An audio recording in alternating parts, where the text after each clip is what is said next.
reason nobody's perfect. That's right, you are. Blues. Yeah, anyway, thank you for, sorry, getting sidetracked here. Wait, I'm sorry, Tennis Victoria. Could we just, Jackie, you're not leaving now. You want to hear from us. Jackie, sit down. The mixed doubles, the women's doubles final was on, so we better get going. It's almost soon. Sit down. It's fine. So boys, what was the highlight of your first week at the Open? First week? Well, trying to remember, isn't it funny? You go through 2 weeks of tennis and you can't, in so much tennis you almost forget what's going on. For me, I was sort of looking at a young Canadian player called Gabriel Diallo. We saw him in Hong Kong. We also saw Lerner Tien up there, didn't we? And we saw, oh boy, these guys can play. And as it turned out, I remember talking to John Fitzgerald, and I said, Fitzy, what are you doing here? He said, oh, I'm going to commentate Medvedev and some guy, Tien or something. So I hope it's quick. I said, mate, this kid can play. Good luck with that. Next morning he texts Fitzy, what time do you finish? 3 a.m. He's a heck of a player. And he asked some certain questions too, which are a little controversial. Oh, Fitzy, yeah. But taken out of context, I think.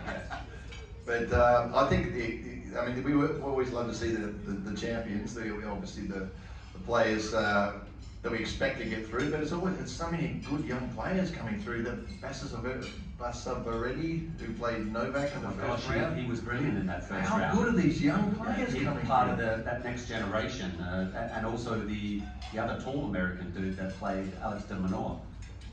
Big serve, 6'4". Oh, Mickelson? There we go. Oh, he's been around for a bit. I've been watching him. He just needs to get in the gym, get a fitness trainer, and he could be. Okay, we're not going to Donald Trump on you here, but we're pretty honest up here when we talk. So it's nobody recording this, are they? Nobody's recording her in a safe space, Pat. Yeah. He's recorded.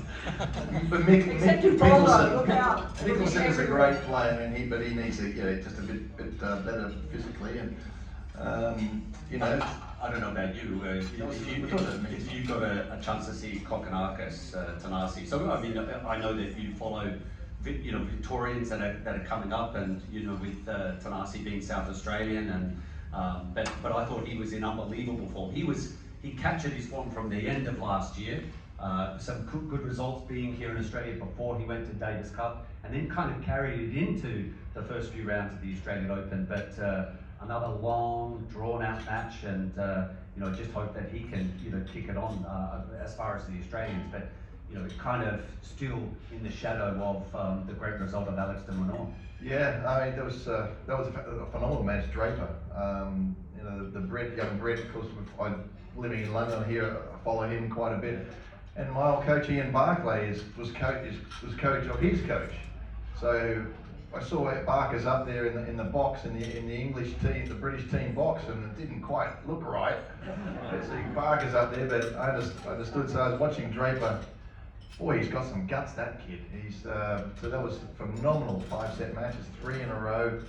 He plays like a clay courter, like a European clay courter, but he's 6'4". I mean, he's like, but he's Jack, get up near the net, will you? After one of the best serves in tennis, and he's staying on the baseline behind that serve. I don't get it, but maybe we're just old school, Woody.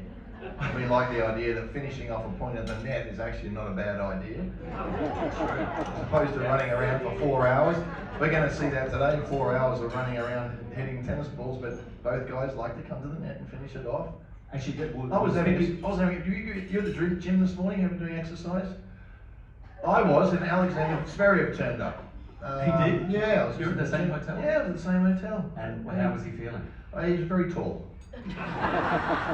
And he was pretty relaxed. Yeah, was a lady. Any tactics? When the lady was there, no, I didn't get into that too much. But I did, just chatting with his trainer. But he was very relaxed. You could see one of the ladies who was in the gym just went, "Oh, do you think I can take a photo with him?" I said, "Don't ask me, ask him." And he was sort of like, you see, he's sort of just woken up, and he was just like, "Yes, of course," He was pretty relaxed, but. I think he's expecting a long match. I was talking to his trainer and I said this could be a long one tonight, and I think it will be. I'm curious. My big question was Sinner cramping in the semi-final after three pretty straight sets. And you and I are covering the tournament for radio for BBC, and we actually got to see that up close, and you were wondering whether, I don't know what the angle you were taking. You were saying he stubbed his toe. The guy's clearly grabbing his hip and, like limping, and you're trying to explain to me. They're all connected. The toe's connected to everything. It is, isn't it? So if he stubbed his toe, something up here's going to hurt. But then, that's toe bone's connected to the Well, we'll see. We'll see later today whether it is a stubbed toe. We haven't got Emma here today, we've got Cashy sitting here.